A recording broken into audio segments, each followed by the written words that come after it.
మీ భూములు మా వ్యాపారం అంటూ ఒక కథనాన్ని సాక్షి హైలైట్ చేసింది. ఇందులో విషయం ఏంటంటే నంద్యాల జిల్లా అవుకు మండలంలో 1252 ఎకరాల్లో హీరో వాళ్ళు ఒక సోలార్ ప్లాంట్ పెడుతున్నారు.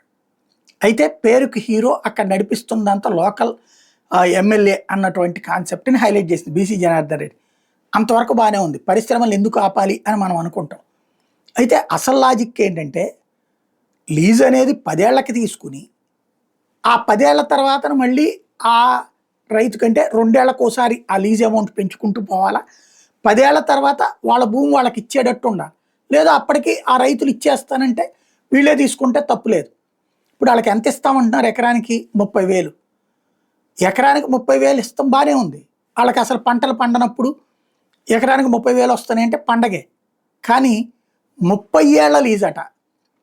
ఆ 30 ఏళ్ల లీజు కూడా ఏదన్నా 2 ఏళ్లకోసారి లీజ్ అమౌంట్ పెంచితే ఆ పెంచము మాకు ఆర్థికంగా నష్టం వచ్చాను కనుక ఆ సంస్థ అంటే దాని మీద ఢిల్లీ కోర్టులో మాత్రమే ఆర్గ్యుమెంట్ చేయాలట. ఢిల్లీ కోర్టుల్లోనే విచారణ అట. ఇక్కడ కేసులు వేయడానికి కూడా వీల్లేదట.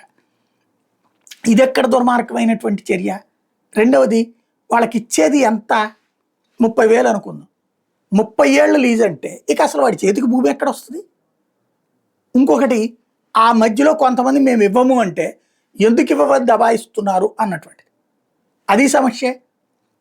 అట్లా మధ్యలో కొంత భూమి వదిలేస్తేనేమో సంస్థ యజమానికి కష్టం, వదిలేయకపోతేనేమో రైతుకి బలవంతంగా గుంజుకున్నట్టే.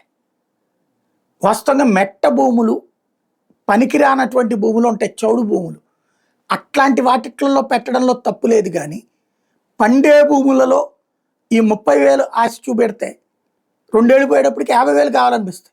అప్పటికి ఇవ్వము అంటే తర్వాత 60,000 కావాలనిపిస్తుంది. ఇవ్వము అంటే వాళ్ళు తీసుకోవడానికి అవకాశం లేకపోతే అంటే రైతు దగ్గర నుంచి భూమి కొనుక్కోవడం మానేసి ఆ రైతుకి అంతని విదిలిచ్చి లాగేసుకున్నట్టు ఈ భూముల్ని వీళ్ళు తాకట్టు పెట్టుకుంటారు సదర్ కంపెనీ వాళ్ళు.